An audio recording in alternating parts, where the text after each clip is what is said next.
Obsessive compulsive disorder is a long lasting disorder in which the patient experiences obsessions and compulsions. Obsessions are uncontrollable and recurring thoughts which lead to compulsions, which are repetitive behaviors.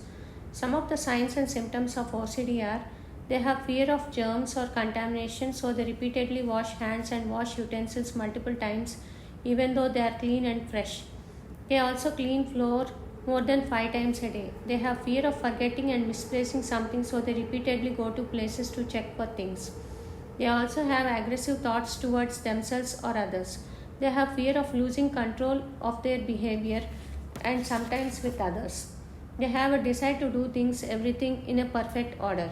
Some of the examples of compulsions are excessive hand washing or cleaning, arranging items repeatedly, checking for things more than twice or thrice.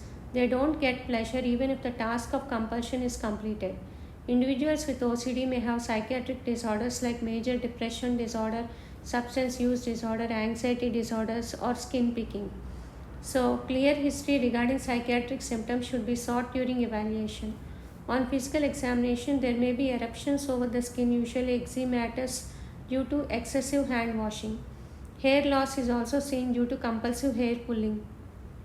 Excoriations over the skin due to skin picking is usually seen. Treatment.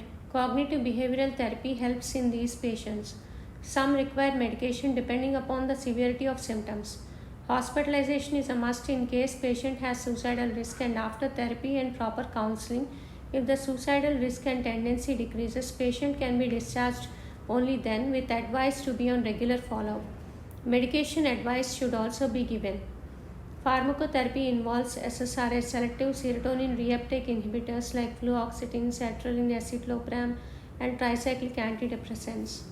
Complete or near complete remission of OCD symptoms is rare with medication. However, patient may experience relief of symptoms and patient and family members may find helpful. Behavior therapy is not accepted by all patients, and some patients reject the treatment, and a trained psychotherapist, behavioral psychotherapist, is essential. In case of admission, patient needs admission under a psychiatrist. Exposure and response prevention is important in behavioral therapy for OCD. Family members should also be counseled not to criticize these patients. Meditation and relaxation techniques may be helpful. Psychodynamic psychotherapy may not be completely helpful, but patient may realize that the interpersonal effects that his or her OCD symptoms are having on others is not negligible. Patients will recognize the problem. Sometimes patient has an associated psychiatric disorder, for example depression, and patient needs treatment and intervention for the same. In case patient has treatment resistance, doctor should change or increase medication dosage. Patient needs more intensive CBT in that case. For severe and intractable cases, deep brain stimulation is a must, and it is not compulsory in case the patient does not give consent. Proper consent and family education is needed before going for the deep brain stimulation. Some cases need neurosurgery, and a consultant neurosurgeon who is well trained in treating these cases should be appointed to treat these